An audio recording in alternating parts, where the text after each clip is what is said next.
The rain hammered against the tall glass windows of a billionaire's mansion. Inside, a frail old man sat slumped in a velvet chair, clutching a shining black credit card. This card was his power, his pride, and his proof of control.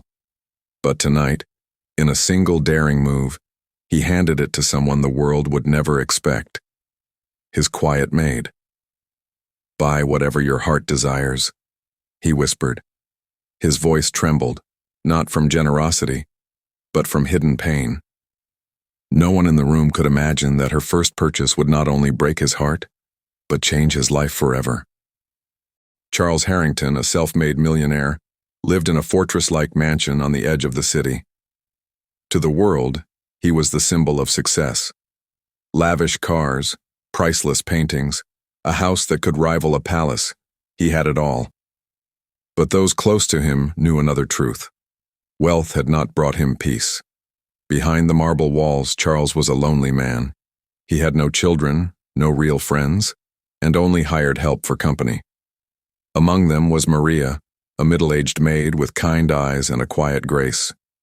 She had worked for him for years, silently cleaning, organizing, and serving. She never asked for anything. She never even dared to look him in the eyes for too long. One night, after a tense dinner, Charles pulled out his wallet and slid his black credit card across the polished oak table. His staff gasped. This card had no limit. He pushed it toward Maria. "For once in your life," he said coldly, "buy something for yourself." Everyone in the room froze. Why her? Why not the others? Charles's piercing eyes locked onto Maria's trembling hands as she reluctantly picked up the card. Maria's heart pounded as she walked away with the card. The household buzzed with whispers. What will she buy? Diamonds? A car? A mansion of her own?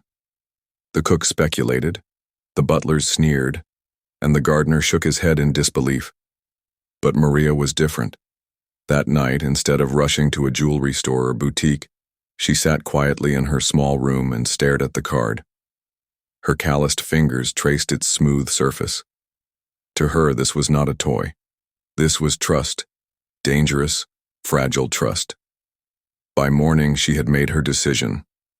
She returned the card to Charles with a small folded receipt, his brow furrowed as he opened it. It was not for jewels, nor clothes, nor a vacation.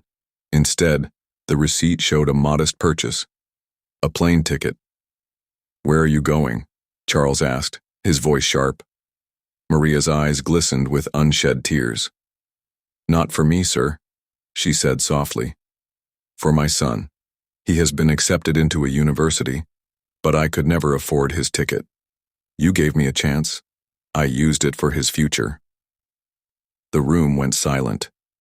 For the first time in years, Charles's stone-like expression cracked. Charles's hand trembled as he gripped the receipt.